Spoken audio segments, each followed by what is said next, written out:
Hey there everybody, Brian Von VA here, back at it again with another set of D&D stories. Today, we're out here helping out the DMs of the community with how can I be better at describing buildings and scenery in my D&D games. If you got any tips, leave them down in the comments below. As with so many things that involve the wonders of descriptive language, if you want to get better, read.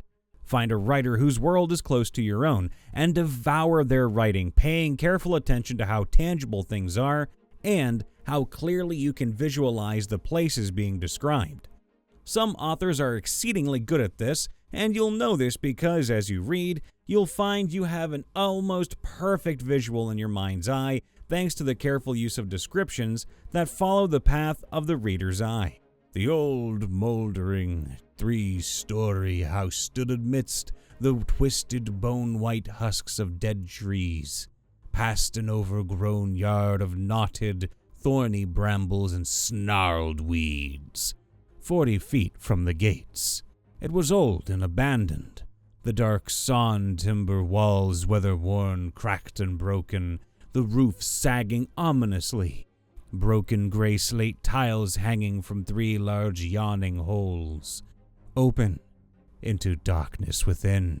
Others are less explicitly descriptive and tend to shape an emotional mood or an impression, rather than actually crystallizing the physical details. The ancient ruin of a house squatted apart from the others, as though the rest were loath to approach it, amidst an overgrown yard like some ancient bloated toad. The dead trees nearby seemed to reach towards it like the skeletal hands of the hungry dead, clawing at it in despair. And no wonder. No one had cared for this place in a long time. There was regret here, and neglect, oozing out of the broken roof and walls like a fell vapor, chill and unsettling and hungry. These are far more evocative and set the tone of what is happening far more than the more precise physical descriptions. Both styles have their strengths, and it's really up to you to decide on when to deploy them. Precision helps players when there's a need for exact understanding of the positioning of things, for example during combat, or in a room that features a physical puzzle, trap, or clue. But there will always be parts of any area you want to leave purposely vague. Because, like a good director, you're staging a show for your players, and it's vital that you give yourself enough backstage and off-camera space to be able to react to their choices, roles, and of course, to be able to realistically make the unexpected appear from. Another useful trick for good descriptions is to use OSASCOMP, O-S-A-S-C-O-M-P, or the order of adjectives as a sort of checklist. English has a strange idiosyncrasy when it comes to descriptions. We tend to always put them in a certain order. For example, you might have a lovely little dark wooden writing desk, but you'd never have a dark wooden little lovely writing desk. Why? No one knows. But break the order and it sounds uncomfortably wrong. The scriptwriter here actually left a note about this. This is commonly known as proper grammar. Moving on. The order is opinion/quality. Pretty horrible, lovely, shabby, perfect, flawless. Size, huge, tiny, big, little. Age, old, young, new. Shape, round, square, triangular. Color, black, red, and yellow. Origin or manufacture, British, Chinese, French, mass-produced, handmade, upcycled. Material, woolen, wooden, silk. Purpose, writing, paper, school, shoes. Most of us never even need to think about it, we just naturally arrange the adjectives in that order every time. But it can make for a handy little cheat sheet to pin to your DM screen, allowing you to run down the order, and simply by picking a word for each category, you can almost instantly provide players with a very precise description of nearly anything. And that will leave little room for uncertainty. And finally, the best way to be able to describe things and places is to make sure you have fully realized them in your own imagination. Make sure that wherever you and the party are, you've thought carefully about the location and can see it inside your head as clearly as your own local supermarket. Once you can make the idea solid in your own mind, describing it becomes much easier, since you're simply describing what you see.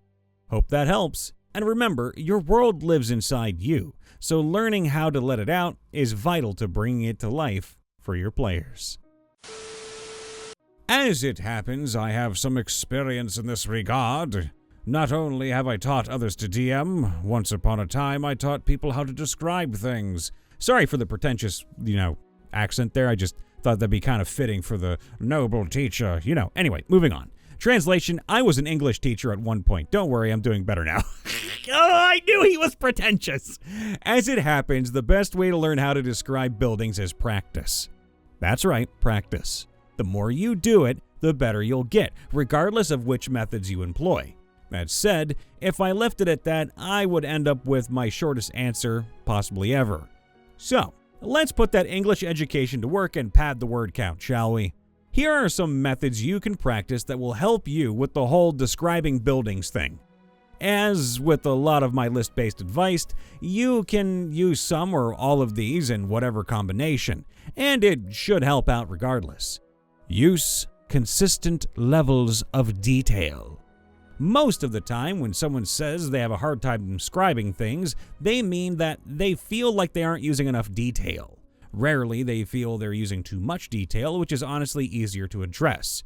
Extremely rarely, the problem is the details they're using are too confusing, but those given to sesquipedalian behavior never ask for help anyway, so don't worry about them. Fun fact, sesquipedalian, adjective, given to using long words. Your word of the day, you're welcome. Also, it could also mean long-winded. Double whammy from your boy Brian. Back to the story. The real key to describing things for players in a role-playing game, however, is consistency. Find the level of detail you're comfortable with and then stick with that level, because every time you change it up, you're telling the party something. One of my favorite examples of this issue is the story of the DM who described the contents of a study. He decided it would be fun to have a little splash of color to highlight the otherwise dreary room, and so described a red quill on the desk in some detail. The party, instantly noting he spent more time describing the quill more than anything else in the room, became convinced it was important and disregarded everything else. Now, the issue goes both ways, just so you know. If you spend 5 minutes describing the man in the shadows at the bar and casually mention offhand that off in the corner it's a goblin, players will immediately latch onto the goblin. "Why won't you tell us anything about the goblin?" they'll howl. "Why is he even there? Answer me!" All I'm saying is, I wouldn't be surprised if this kid was playing an edgy rogue. The rest of the methods I'll go over will be about specific details you can add to your descriptions, but whichever ones you decide to use, remember, consistency. Don't change your level of detail unless you want the players to notice the change. Learn all the senses. Then pick 3. One of the most basic pieces of advice you'll get on adding detail is to employ all of the senses. You'll probably already cover what it looks like, but what does it sound like? What does it smell like? What does it taste like? What does it feel like? And this is good advice to an extent. Yeah, you don't want to be licking limestone now, do you? This could be the motto of my entire answer, though. I'll go a little further than most in saying that you shouldn't restrict yourself to the 5-ish main sentences. I make no assumptions as to whether you combine taste and smell. Depending on who you ask, humans can have several dozen senses, such as our sense of balance, time, self, temperature, gravity, and emotion. Learn how to use all of these to describe a room, an object, and a building. Oh, also, weather in effect. So pressure is also a good one too. You can detect the pressure, which is also temperature, but still, Then pick 3 out of all of those. Here's a harsh truth time, though. One of the senses we have is a sense of boredom. No matter how good you are at description, nobody will sit still while you describe a building using 53 different senses. On practice, I found the sweet spot for senses in a description is 3. It keeps your description short, but forces you to do more than just tell the party what something looks like. More importantly, don't be afraid to vary which 3 senses you pick for a description. I guarantee players will snap to attention if you describe a room as dimly lit by crackling torches, sight, eerily quiet, sound, and somehow pervaded with an ominous sense of whimsy, emotion. Now, surreal descriptions in particular will benefit from using odd senses for detail, such as a building that always makes you feel like you're falling sideways when you look at it. Credit goes to Blood Filth on DeviantArt. Also, the word you're looking for is squamous. Now, squamous, word of the day from Brian Von VA, means covered with or characterized by scales, a squamous black hide. Could also be talking about flattened cells or the temporal bone, which forms in the part of the skull. Now, anyway, moving back on to the stories. Use what you know. So, a fun fact about humans, we are just god-awful when it comes to accurately picturing distances in our head. Here, I'll show you. You've got some rough idea how big a light year is, yeah? The closest star system to ours, Alpha Centauri, is about 4.5 light years away. Don't worry about being exact. Since that's such a huge distance, let's scale everything down. We're going to pretend that our new scale, 1 astronomical unit, AU, the average distance from us to the sun, normally about 150 million kilometers, is now 1 meter long. At that scale, how big would 4.5 light years look? These are all rough numbers, so go ahead and just give me an estimate. Write it down in the comments below. Everyone who gets it right gets a prize. Pencils down? Okay, good. The correct answer is about 270 kilometers. If you scaled the universe down until you could touch the sun with one hand and the earth with another, the closest star would still be almost 3 hours away at highway speeds. That probably looked like a super long segue, and it was, but it was also an active example of the solution to the problem of humans suck at imaginary distances, as well as the next method I suggest you practice: build your description out of what you know. Or, as we say on the interwebs, banana for scale.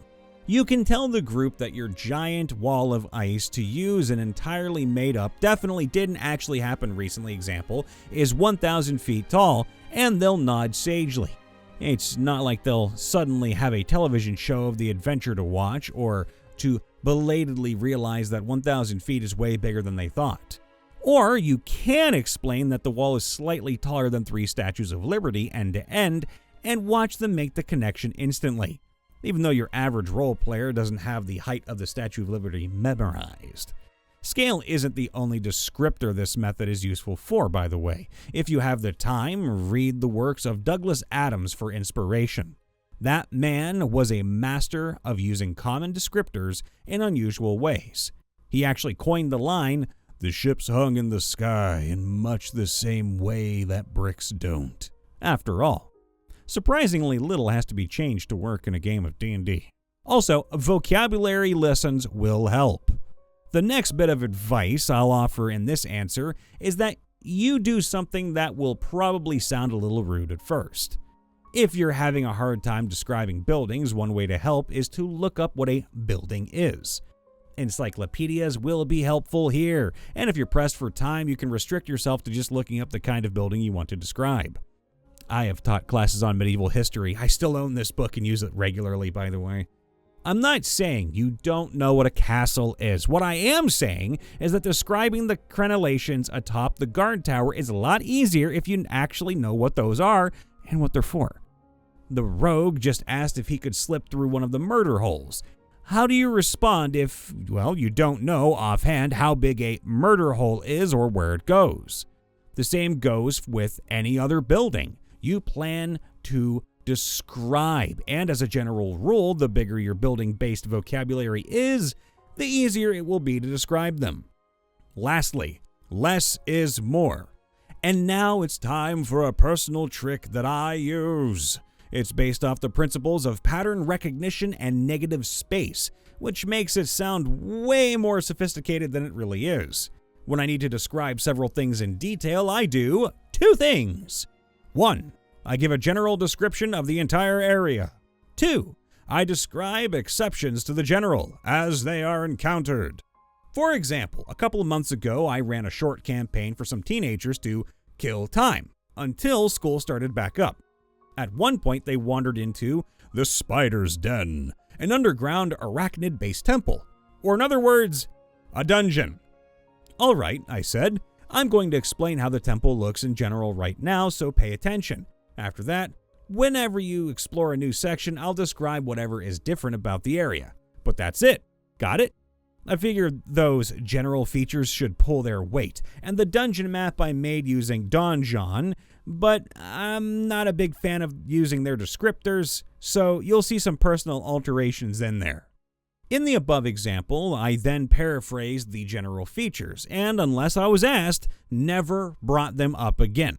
They did their job, and they set the scene.